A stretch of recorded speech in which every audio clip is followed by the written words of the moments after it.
ನೋಡಿ, ಈ ಮನುಷ್ಯ ಕಿರುತೆರೆಯ ನಟ, ಬಹಳಷ್ಟು ಭರವಸೆ ಹುಟ್ಟಿಸಿದಂಥ ನಟ. ಆತನ ಸಿನಿಮಾ ಬೇರೆ ಬಿಡುಗಡೆ ಆಗ್ತಾ ಇದೆ.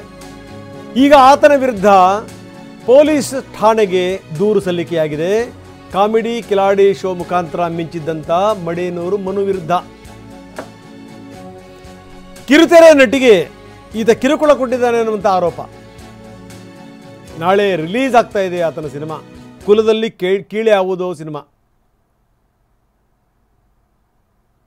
ಮನು ಫೋಟೋವನ್ನು ಕೂಡ ನಾವು ತೋರಿಸ್ತಾ ಇದ್ದೀವಿ.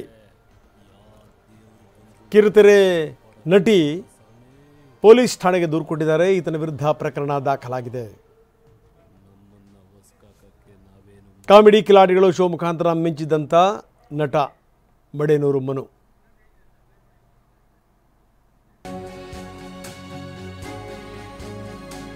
ಮಡೇನೂರು ಮನು ವಿರುದ್ಧ ಆರೋಪ ಕೇಳಿಬಂದಿದೆ. ಸದ್ಯ ಯಾರ ಸಂಪರ್ಕಕ್ಕೂ ಸಿಗ್ತಾ ಇಲ್ಲ, ಫೋನ್ ಸ್ವಿಚ್ ಆಫ್.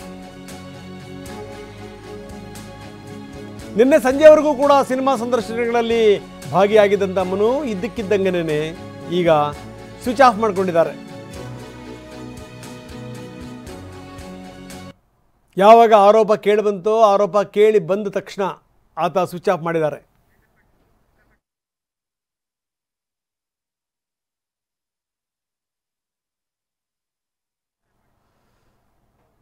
ನಾವು ತೋರಿಸ್ತಾ ಇದ್ದೀವಿ ನಟ ಮಡೇನೂರು ಮನು ಅವರ ಫೋಟೋವನ್ನು, ಜೊತೆಗೆ ಏನಂದರೆ ಆ ಚಿತ್ರದ ಟೀಸರನ್ನು ಕೂಡ ನಾವು ತೋರಿಸ್ತಾ ಇದ್ದೀವಿ. ನಿನ್ನೆ ಸಂಜೆ ತನಕ ಭಾಳ ಬ್ಯುಸಿಯಾಗಿದ್ದಂಥ ನಟ ಇದ್ದಕ್ಕಿದ್ದಂಗೆನೇ ಫೋನ್ ಸ್ವಿಚ್ ಆಫ್. ಬನ್ನಿ, ನಮ್ಮ ಪ್ರತಿನಿಧಿ ಪ್ರಜ್ವಲ್ ಈಗ ನಮ್ಮೊಂದಿಗೆ ದೂರವಾಣಿ ಸಂಪರ್ಕದಲ್ಲಿದ್ದಾರೆ. ಪ್ರಜ್ವಲ್, ಏನಿ ಮಡೇನೂರು ಮನು ಕತೆ? ರಂಗನಾಥ್, ಓರ್ವ ಮಹಿಳೆ ಈ ಮಡೇನೂರು ಮನು ವಿರುದ್ಧ ಒಂದು ಲಿಖಿತ ದೂರನ್ನ ಕೊಟ್ಟಿದ್ದಾರೆ.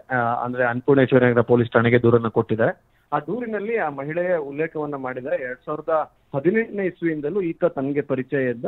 ಆದ್ರೆ ಈ ಪರಿಚಯ ಇದ್ದಂತ ನಂತರದಲ್ಲಿ ಸುಮಾರು 2022ನೇ ಇಸ್ವಿಯಲ್ಲಿ ಅವರು ಒಂದು ಶಿವಮೊಗ್ಗದಲ್ಲಿ ಒಂದು ಕಾರ್ಯಕ್ರಮ ಮಾಡ್ಲಿಕ್ಕೆ ಹೋದಂತ ಸಂದರ್ಭದಲ್ಲಿ ನಂತರದ ಹಂತದಲ್ಲಿ ಅಲ್ಲಿ ಈತ ನನಗೆ ಪೇಮೆಂಟ್ ಕೊಡೋ ಒಂದು ರೀತಿಯಲ್ಲಿ ಬಂದು ನನ್ನನ್ನು ಅತ್ಯಾಚಾರ ಮಾಡ್ದ. ಅದಾದ್ಮೇಲೆ ಮತ್ತೆ 2022ರ ಡಿಸೆಂಬರ್ ನಂತರದಲ್ಲಿ ಬೆಂಗಳೂರಿನಲ್ಲಿ ಅಂದ್ರೆ ನಾಗರಬಾವಿಯಲ್ಲಿ ಒಂದು ಮನೆಯನ್ನ ಮಾಡ್ಕೊಟ್ಟ. ನನಗೆ ತಾಳಿಯನ್ನ ಕಟ್ಟೋ ರೀತಿಯಲ್ಲಿ ಮನೆಯಲ್ಲೇ ತಾಳಿ ಕಟ್ತಾ.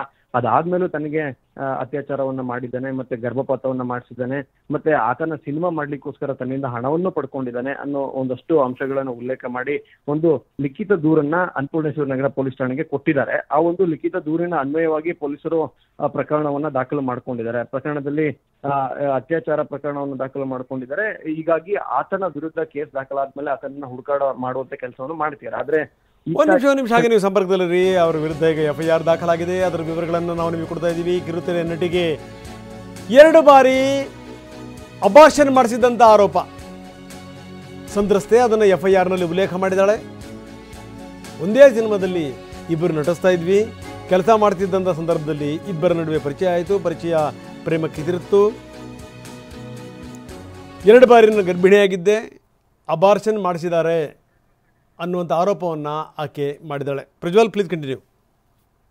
ರಂಗನಾಥ್, ಅದೇ ಇವರ ವಿರುದ್ಧವಾಗಿ BNS ಕಾಯ್ದೆ ಪ್ರಕಾರ 318/4 ಮತ್ತೆ 351/2, 352, 69, 89 ಮತ್ತೆ 64 ಅನ್ವಯದಲ್ಲಿ ಕೇಸನ್ನ ದಾಖಲೆ ಮಾಡ್ಕೊಂಡಿದ್ದಾರೆ. ಅಂದ್ರೆ ಬೇಸಿಕಲಿ ಅತ್ಯಾಚಾರವನ್ನ ಮಾಡುವಂಥದ್ದು ಮತ್ತೆ ಗರ್ಭಪಾತವನ್ನ ಮಾಡಿಸಿದ್ದಕ್ಕೆ ಆಗಿರ್ಬೋದು, ಮತ್ತೆ ಜೊತೆಗೆ ಈಕೆ ಬಳಿ ಹಣವನ್ನ ಪಡೆದು ವಂಚನೆಯನ್ನ ಮಾಡಿರೋ ರೀತಿ ಇರ್ಬೋದು. ಇದೆಲ್ಲದಕ್ಕೂ ಸಂಬಂಧಪಟ್ಟಂತೆ FIR ಅನ್ನ ದಾಖಲನ್ನ ಮಾಡ್ಕೊಂಡಿದ್ದಾರೆ. ದಾಖಲನ್ನ ಮಾಡ್ಕೊಂಡ ನಂತರದಲ್ಲಿ ಆತನನ್ನ ಕರೆಸುವಂತ ಒಂದು ಪ್ರಯತ್ನವನ್ನ ಪೊಲೀಸರು ಮಾಡ್ತಾರೆ. ಅಂದ್ರೆ ಆತನ ಕರ್ಕೊಂಡ್ಬರ್ಲಿಕ್ಕೆ ಠಾಣೆಗೆ ಕರ್ಕೊಂಡ್ಬಂದು ವಿಚಾರಣೆ ಮಾಡುವಂತ ಒಂದು ಪ್ರಯತ್ನವನ್ನ ಮಾಡ್ಲಿಕ್ಕೆ ಮುಂದಾಗಿದ್ದಾರೆ. ನಿನ್ನೆ FIR ದಾಖಲಾಗಿರೋದ್ರಿಂದ ಇವತ್ತು ಪೊಲೀಸರು ಅದನ್ನ ಹುಡುಕಾಟ ಮಾಡುವಂತ ಪ್ರಯತ್ನ ಮಾಡ್ತಾ ಇರೋದು. ಪೊಲೀಸರ ಸಂಪರ್ಕವೂ ಸಿಕ್ಕಿಲ್ಲ, ಮತ್ತೆ ಆ ಮಹಿಳೆ ಸಂಪರ್ಕ ಮಾಡೋಕೆ ಹೋದ್ರೂ ಸಹಿತ ಸಿಕ್ಕಿಲ್ಲ.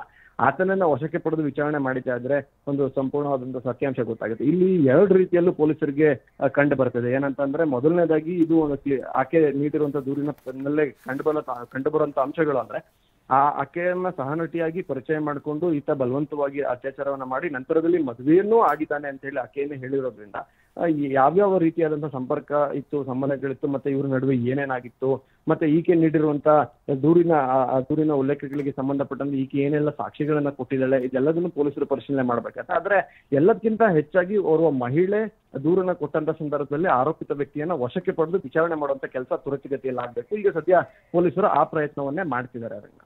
ಎಸ್, ಧನ್ಯವಾದ ತಮ್ಮೆಲ್ಲ ಮಾಹಿತಿಗೆ.